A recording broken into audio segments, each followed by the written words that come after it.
In with the story you first saw on Local 12, the growing rift over school vouchers in Ohio. School leaders say that the state is opening the public purse for private education. Tonight they are fighting back. Walter Smith-Randolph reports from Hamilton.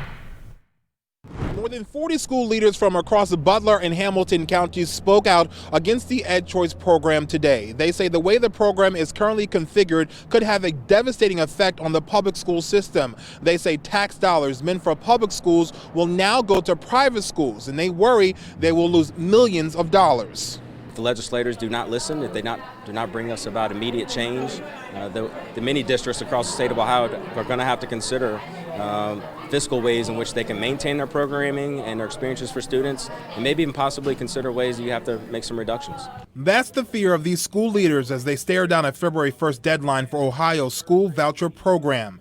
The expansion of EdChoice gives parents more options, but they say the list of failing schools is too long. Our freshman school is its own building, has its own IRN number, its own administrative team, has been recognized by the state of Ohio for 3 consecutive years with the Momentum Award, but students slated to attend our freshman school are eligible for the voucher.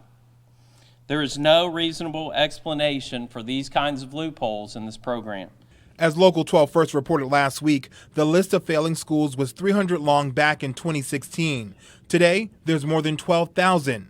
If a student from a so-called failing school goes to a private school, they take the tax dollars meant for public schools with them. So if we've got $20 million of a cash balance, but we anticipate $14 million of that being allocated for EdChoice vouchers in the future, that does mean that we are, as a district and a community, at some point will need to explore the possibility of a levy. Lawmakers say they're working on a solution. Even Governor Mike DeWine says something needs to be done. I think it has to be looked at, and this is a real concern to educators, school board members who I have talked to. So it's something that we're going to have to take a look at.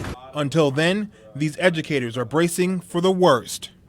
In Hamilton, Walter Smith-Randolph, Local 12 News. State lawmakers have until February 1st to come up with a solution, but they're on break until Tuesday. The House Speaker says it's his #1 priority when they return.